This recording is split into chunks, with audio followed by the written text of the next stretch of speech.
So guys, this is the WebRPC website, and you can get all the information I already told you. And when game are playing, so you don't have to use the WebRPC. At that time you just only use RPC. So this is the WebRPC. It can get the game list on your game, and here is how you can use it. So it's, I have already told you, you need to implement the HTTP based service. You must have base URL, and it may be on any language, on any platform, anything. And for doing the request, you just use the Photon Web RPC. So I will tell you in my code.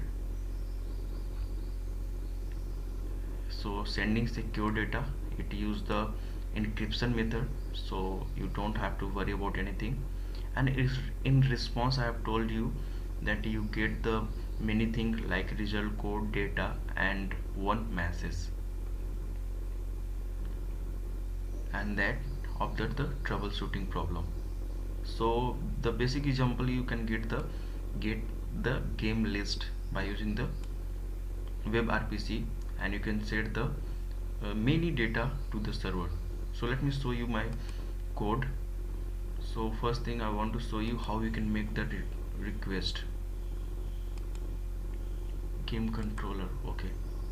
So guys, I want to share one very simple thing, that you can see that there are so many data. I have one player model, and using the model I'm creating the, so I'm getting the so many data. I have already so many data from the here: Facebook ID, username, email, profile pic. This data I want to send with the request. So you can see that I am getting the profile here in my model, and after that I am just going to do the request. So for this, I am just using a dictionary, using the player profile, and here is the key and value. You know very well about the dictionary, take the key and value. So this is my dictionary. I just adding data one by one. So that is the constant, name, and username. So I have put all the data in the model and then getting the username. So overall the meaning is that I am just putting my data, whatever I want to send with the request, in the dictionary. And then after that, you can see I have added all the data, player profile and player profile, and here for the code FB request. So we don't care about this thing.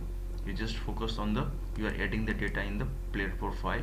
After that, here you can see I have called the Photon instance dot web RPC, and here is web RPC constant dot create profile. So using the web RPC constant dot create profile, it means that it is the URI, and I've already defined it, what is the URI. So backend will provide the URI, and you have to use your code. You can directly use the URI, or you can just put one more class. Like I have taken one class and I have defined the create profile, and here there I have put my URI. And here you can see player profile. Player profile, what is it? It is the my dictionary. It contains lots of data and will go on the server.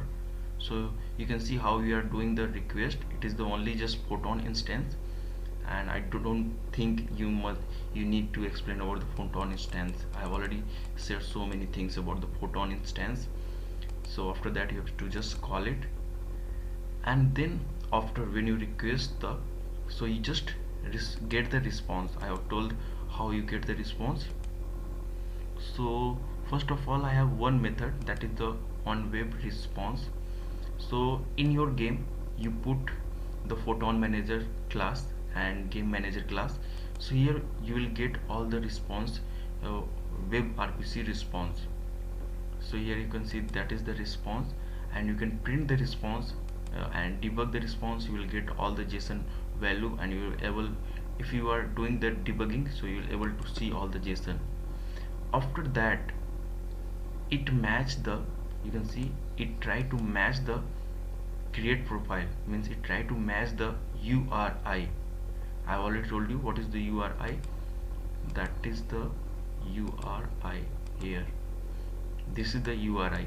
So it try to match, because how it will know that which response is coming from the server. So it try to match the URI. So if it got the match, so after that it just try to, because it is the JSON, so it's just try to parse the JSON. So you can see that I have used the parsing method, and for parsing you know very well how you can parse the data. If you don't know, so you can just search about the how to parse data in StudentMango, you will get my tutorial. So after that I'm passing here response JSON, and then I'm getting the JSON value from the this JSON, so username, password, and after that I'm performing whatever I want. So here is not only single response, here is a create profile, and after that you can get so many data. You can see there are so many game hammer, game winner. You get the all the data from the backend. So hope you got the idea, hope you learned something. So guys, thanks.